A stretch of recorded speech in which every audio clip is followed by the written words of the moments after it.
Hi, I am Kiranar, Assistant Professor, Srinarayana Institute of Technology, Adoor. ഇന്ന് നമ്മൾ module 6-ൻ്റെ revision ലെക്ചേഴ്സാണ് നോക്കുന്നത്. നമ്മളിന്ന് രണ്ട് പ്രോസസ്സ് നോക്കുന്നുണ്ട്. First one elastic emission machining ആണ്. ഇപ്പോൾ എന്താണ് എലാസ്റ്റിക് എമിഷൻ മെഷീനിങ്, അതിൻ്റെ വർക്കിംഗ് എന്താണ് എന്നാണ് ആദ്യം നമ്മൾ നോക്കാൻ പോകുന്നത്. ഇപ്പോൾ എലാസ്റ്റിക് എമിഷൻ മെഷീനിങ്ങിൻ്റെ ഫസ്റ്റ് മെയിൻ പോയിൻ്റ് എന്ന് പറഞ്ഞു കഴിഞ്ഞാൽ, എലാസ്റ്റിക് മെഷീനിങ് പ്രോസസ്സിനകത്ത് മെറ്റീരിയൽ റിമൂവൽ നടക്കുന്നത് എലാസ്റ്റിക് ഫ്രാക്ചർ യൂസ് ചെയ്തിട്ടാണ്. ഇപ്പോൾ സാധാരണ നമ്മളെല്ലാം ബ്രിട്ടിൽ ഫ്രാക്ചർ വെച്ചിട്ടാണ് നമ്മൾ മെറ്റീരിയൽ റിമൂവൽ നടക്കുന്നത്, അല്ലെങ്കിൽ ഷിയർ ഫോഴ്സ് വെച്ചിട്ടാണ് നമ്മൾ അപ്ലൈ ചെയ്യുമ്പോഴാണ് മെറ്റീരിയൽ റിമൂവൽ നടക്കുന്നത്.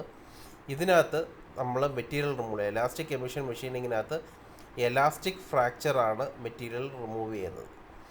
രണ്ടാമത് ഈ ഒരു പ്രോസസ്സ് നമ്മൾ യൂസ് ചെയ്യുന്നത് നമുക്ക് ഫൈനറായിട്ടുള്ള ഒരു സർഫസ് ഫിനിഷ് കിട്ടാൻ വേണ്ടിയാണ് നമ്മൾ കൂടുതലായിട്ടും ഈ ഒരു മെഷീനിങ് പ്രോസസ്സ് യൂസ് ചെയ്യുന്നത്.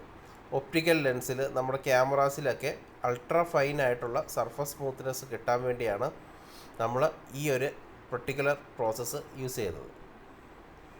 ഇപ്പം ഇതിൻ്റെ മെയിൻ ഒരു പ്രത്യേകത എന്ന് പറഞ്ഞു കഴിഞ്ഞാൽ, നമ്മൾ കൺവെൻഷനലായിട്ട് ഇപ്പോൾ നമുക്ക് സ്മൂത്തറായിട്ട് സർഫസ് ഫിനിഷ് കിട്ടുന്ന വേറൊരു പ്രോസസ്സാണ് ഡയമണ്ട് ടേൺ മെക്കാനിസം എന്ന് പറയുന്നത്. നമ്മൾ ഓൾറെഡി പഠിച്ചതാണ്. ഡയമണ്ട് ടൂൾ ടിപ്പ് വെച്ച് മെറ്റീരിയൽ റിമൂവൽ നടത്തുന്ന പ്രോസസ്സാണ് ഡയമണ്ട് ടേൺ മെക്കാനിസം എന്ന് പറയുന്നത്. അപ്പോൾ ഡയമണ്ട് ടേൺ മെക്കാനിസം വെച്ച് നമുക്ക് ഫൈനറായിട്ടുള്ള സർഫസ് ഫിനിഷ് കിട്ടുമെന്നാണ് നമ്മൾ പഠിച്ചേക്കുന്നത്. അപ്പോൾ അതിലും ഫൈനറായിട്ടുള്ള ഒരു സർഫസ് ഫിനിഷാണ് എലാസ്റ്റിക് എമിഷൻ മെഷീനിങ് പ്രോസസ്സ് വെച്ച് നമുക്ക് കിട്ടുന്നത്.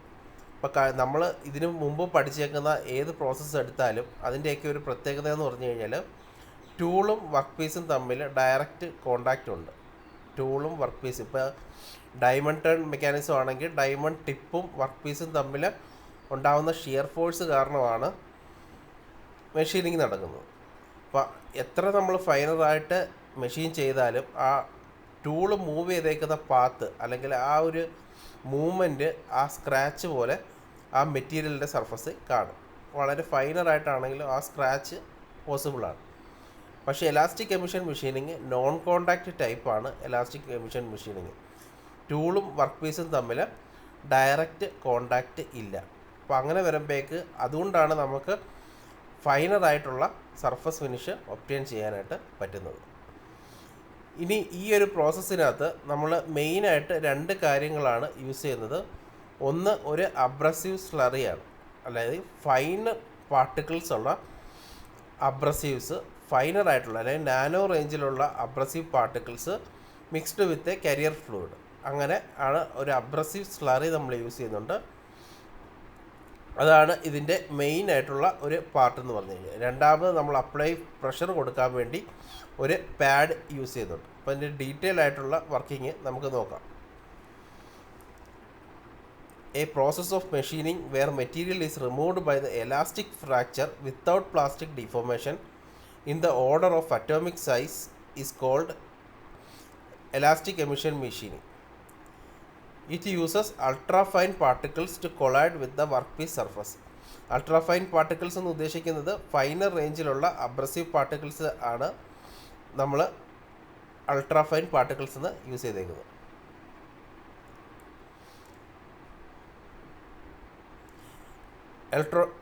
Elastic emission machining is a non-contact machining process differing from conventional polishing. It uses an abrasive part, therefore atomic order smoothness without crystallographic damage can be achieved. അതാണ് നമ്മൾ നേരത്തെ പറഞ്ഞത്, direct contact ഇല്ല, non contact പ്രോസസ്സാണ്.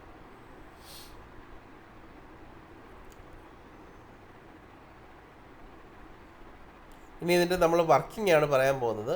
The fine powders are brought to the workpiece by a flow of pure water.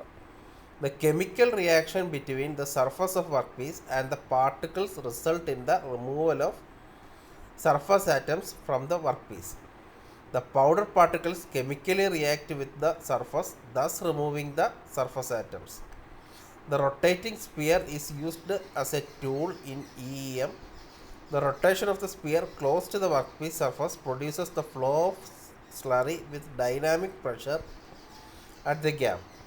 This enables the powder particles to attack the surface while maintaining the non-contact state between both the surface. അപ്പോൾ ഇതാണ് അതിൻ്റെ ഒരു schematic diagram എന്ന് പറഞ്ഞു കഴിഞ്ഞാൽ. അപ്പോൾ ഇതിൻ്റെ main part എന്ന് പറഞ്ഞു കഴിഞ്ഞാൽ ഒരു റോളർ ബോളുണ്ട്, അതാണ് പോളി യൂറത്തൈൻ ബോൾ എന്ന് പറയും. പോളി യൂറത്തൈൻ ബോളാണ് ഫസ്റ്റ് പാർട്ട്.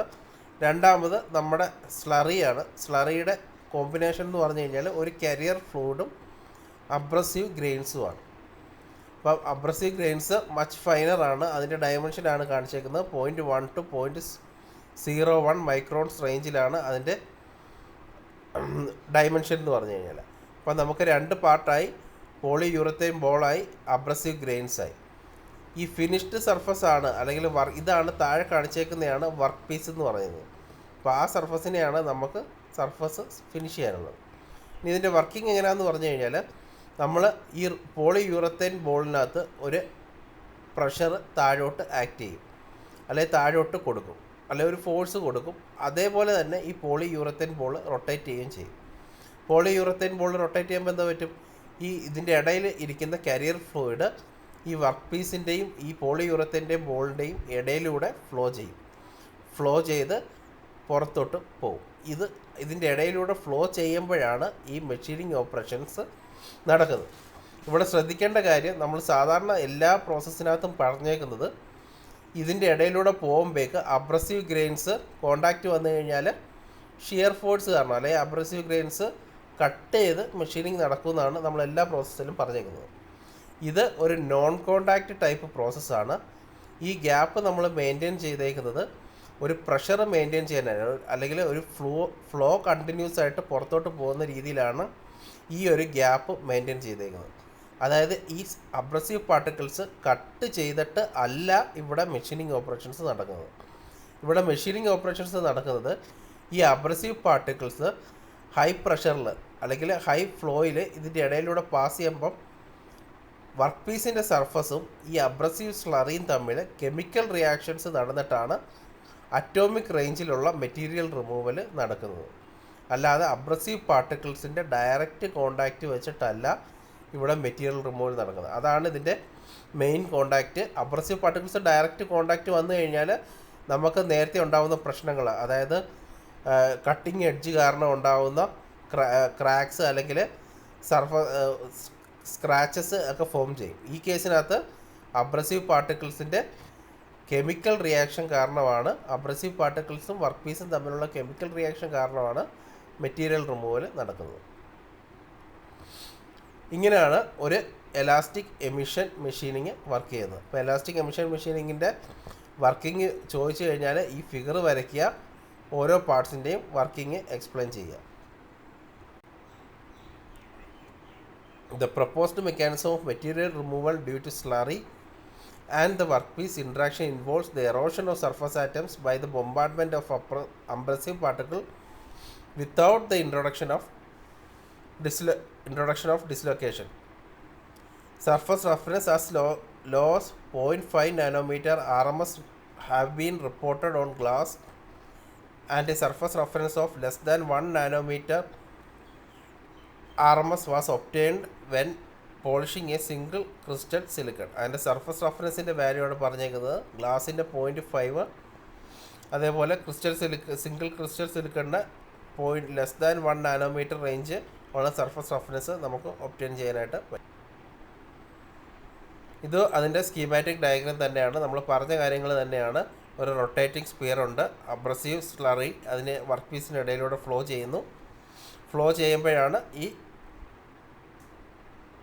മെറ്റീരിയൽ റിമൂവൽ നടക്കുന്നത്. ഇനി നമുക്ക് വേറൊരു പ്രോസസ്സും കൂടി നോക്കാനുണ്ട്. മാഗ്നറ്റിക് ഫ്ലോട്ട് പോളിഷിംഗ് എന്നാണ് പ്രോസസ്സിൻ്റെ പേര്. മാഗ്നറ്റിക് ഫ്ലോട്ട് പോളിഷിംഗ് എന്നാണ്. അപ്പോൾ മാഗ്നറ്റിക് ഫ്ലോട്ട് പോളിഷിംഗ് എന്ന് പറയുമ്പോഴേക്കും മാഗ്നറ്റിക് ഫീൽഡ് യൂസ് ചെയ്തിട്ടുള്ള മെറ്റീരിയൽ റിമൂവലാണ് നമ്മൾ, അല്ലെങ്കിൽ സർഫസ് ഫിനിഷിംഗ് ആണ് നമ്മൾ നോക്കാൻ പോകുന്നത്. The use of magnetic field to support abrasive slurries in finishing ceramic balls and bearing rollers, and the process is known as magnetic float polishing. അപ്പോൾ magnetic float polishing നമ്മൾ use ചെയ്യുന്നത് ceramic ബോൾസിനും bearing റോളേഴ്സും, ചെറിയ balls അല്ലെങ്കിൽ ചെറിയ സ്പിയേഴ്സിൻ്റെ surface finish ചെയ്യാൻ വേണ്ടിയാണ് നമ്മൾ magnetic float polishing use ആണ്.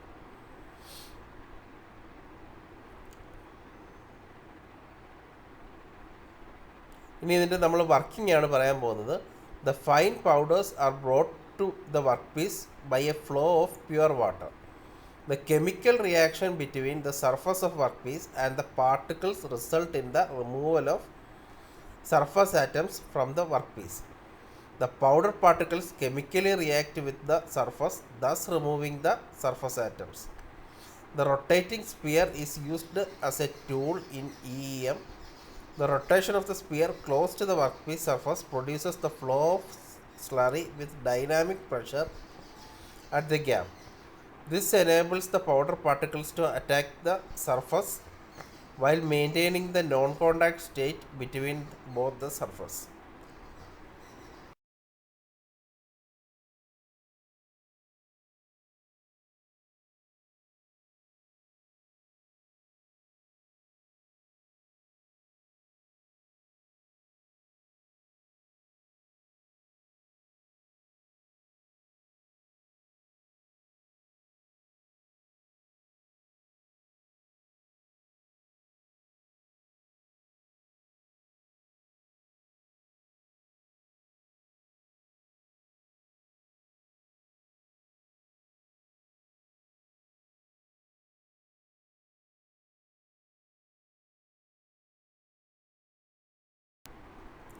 And ഈ ഫിഗറാണ് മാഗ്നറ്റിക് ഫ്ലോട്ട് പോളിഷിങ്ങിൻ്റെ ഒരു സ്കീമാറ്റിക് ഡയഗ്രം എന്ന് പറയുന്നത്.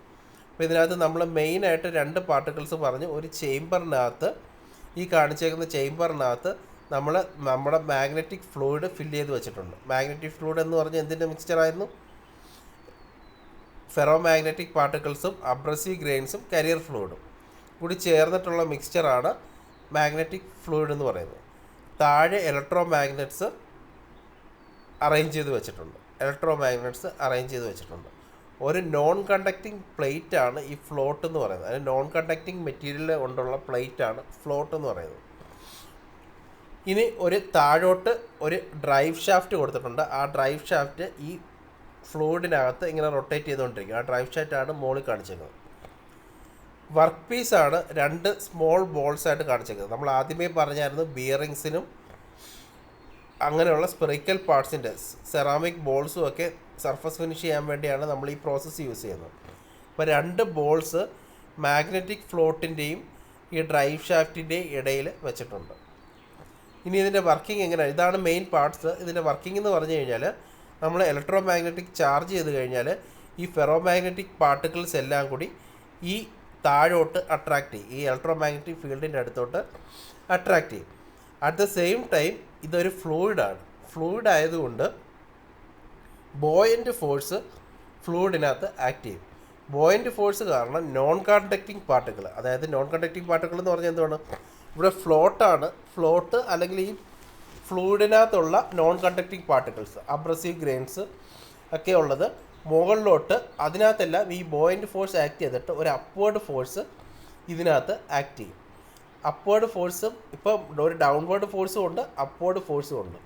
ഈ രണ്ട് ഫോഴ്സ് കാരണമാണ് ഈ ബെഡ് അല്ലെങ്കിൽ ഈ ഫ്ലോട്ട്, ഈ സ്പിയർ, നമ്മുടെ സെറാമിക് ബോൾസ് ഇതിൻ്റെ ഇടയിൽ, അല്ലെങ്കിൽ വർക്ക് പീസിൻ്റെയും ഈ ഫ്ലോട്ടിൻ്റെയും ഈ ഷാഫ്റ്റിൻ്റെയും ഫ്ലോട്ടിൻ്റെ ഇടയിൽ സസ്പെൻഡഡ് ആയിട്ട് നിൽക്കും, അല്ലെങ്കിൽ ഇങ്ങനെ പൊങ്ങി നിൽക്കാനുള്ള റീസൺ എന്ന് പറയുന്നത് ഈ രണ്ട് ഫോഴ്സുകൾ കാരണമാണ്. ഇനി ഇതിനകത്ത് സർഫസ് റഫ്നെസ് കിടക്കുന്നത്, സർഫസ് സ്മൂത്ത്നെസ് കിടക്കുന്നത് ഈ ഷാഫ്റ്റ് റൊട്ടേറ്റ് ചെയ്യുമ്പോഴേക്ക് അബ്രസീവ് ഗ്രെയിൻസിൻ്റെയും ആക്ഷൻ കാരണമാണ്. ഇതിനകത്ത് അബ്രസീവ് ഗ്രെയിൻസ് ആ സർഫസിനകത്ത് കോണ്ടാക്റ്റ് വരുമ്പോഴാണ് സർഫസ് സ്മൂത്ത്നെസ് ഒബ്റ്റെയിൻ ചെയ്യുന്നത്. അപ്പോൾ ഇതിനകത്ത് രണ്ട് ഫോഴ്സ് ആക്ട് ചെയ്യുന്നുണ്ട്. താഴോട്ട് മാഗ്നറ്റിക് ഫോഴ്സ് കാരണമുള്ളത്, മുകളിലോട്ട് ബോയൻ്റ് ഫോഴ്സ് കാരണം. ഈ രണ്ട് ഫോഴ്സ് കാരണം ഈ മെറ്റീരിയൽ ഇതിനകത്ത് ഫ്ലോട്ട് ചെയ്ത് നിൽക്കുന്നു.